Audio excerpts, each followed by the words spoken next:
What time is it? It's time for art!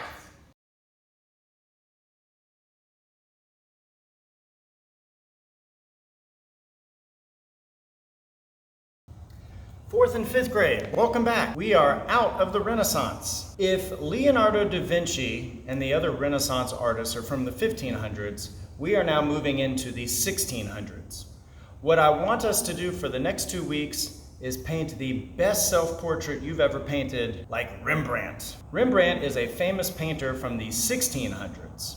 And whereas Leonardo and the Renaissance artists wanted their pictures to look more realistic, Rembrandt wanted his pictures to look more dramatic. And he used really strong light sources. And the lighting and the shadows in his pictures is a very fancy word called chiaroscuro.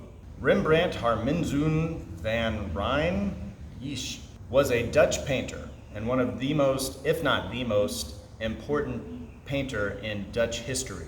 His paintings included a wide variety of portraits and landscapes and historical scenes. Rembrandt never traveled abroad, but he did study masters that came from Italy.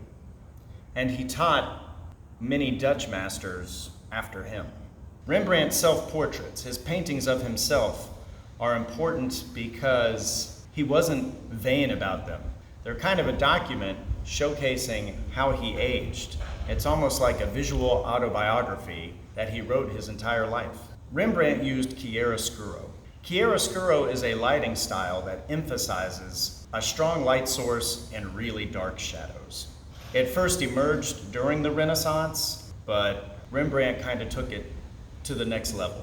His paintings, whether they were still lifes or landscapes or portraits, really have a dramatic tension at work between light and dark.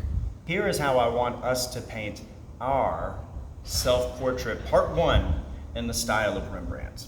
Now everyone has different skin tones, so to avoid any confusion, I'm going to turn our instructional video to black and white. A little more, perfect. Now instead of referring to color, I'm going to refer to value. You should have 3 values: a light value for the highlights, a medium value for what we're going to paint, our skin, and a darker value for the shadows. I'm going to show you 4 different lighting options, and you can paint yours using one of these 4. Light from the left side or light from the right side. Light from the bottom, light from the top. The first thing I'm going to do is take my middle value and I'm going to paint an oval. Since we learned last week with the golden ratio that your head is oval shaped. I'm going to paint ears in the middle. The top of the ears where the eye line should be. The bottom of the ears is about where the nose should be. I'm going to paint a neck. Looks like I made this head a little too small, so let me add some more forehead to it. And for the sake of this demonstration, I'm going to do that 4 times. All 4 of these should look pretty identical. Remember, you're only going to paint one of these. So I want to start with light coming from the left. And in order to do that, I'm going to mix my darker value in with my medium value. And I'm going to paint where the eyebrows should go. I'm going to paint where the eyes should go, maybe the nose like the letter L. And then I'm going to put shadows on the right-hand side of the face. Fill in the ears. While the paint is wet, these will blend nicely. The right half of the neck, the right shoulder. If yours isn't dark enough, you can always add more of the dark value to color it. Light coming from the right-hand side would have the shadows on the opposite of the head we just painted.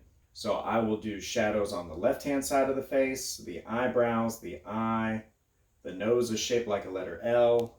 Fill in the ears, blend all of this in, add a mouth, indicate a chin, paint dark on the left-hand side of the neck, on the left shoulders, and while your paint is still wet, you can blend these in where they meet.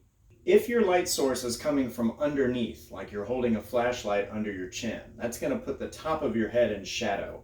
So with my darker value, I'm going to indicate the eyebrows and I'm going to paint the rest of the head in shadow.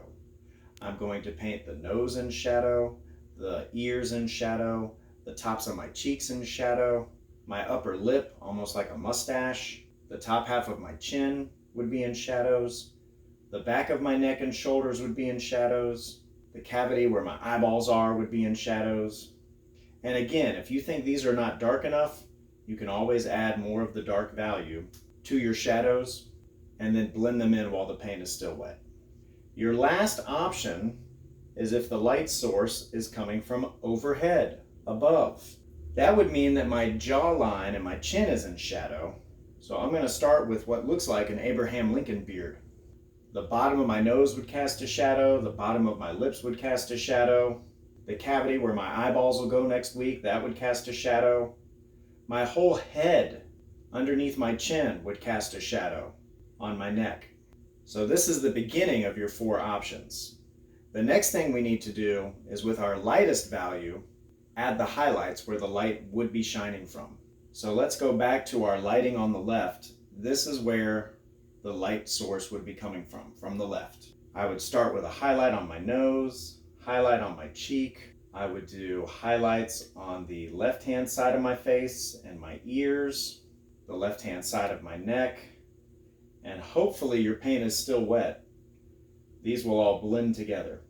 That would be lighting from the left. Lighting from the right is the same thing except the opposite.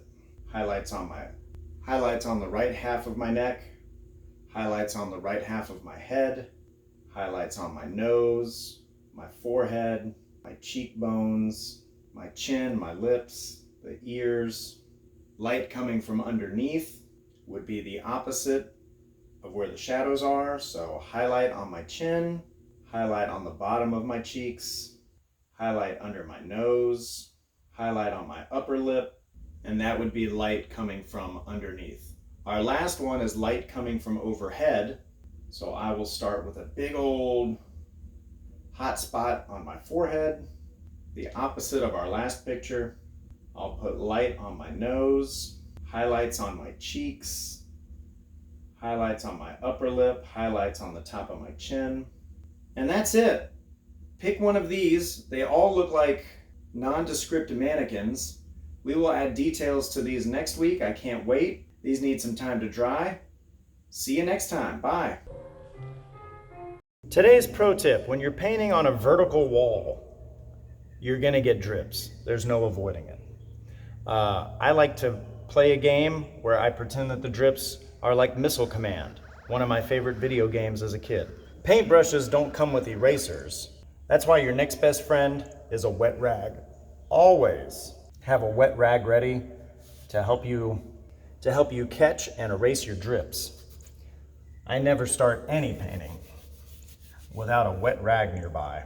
Boom! Now it's time for some bonus points. Bonus points! Rembrandt bonus points.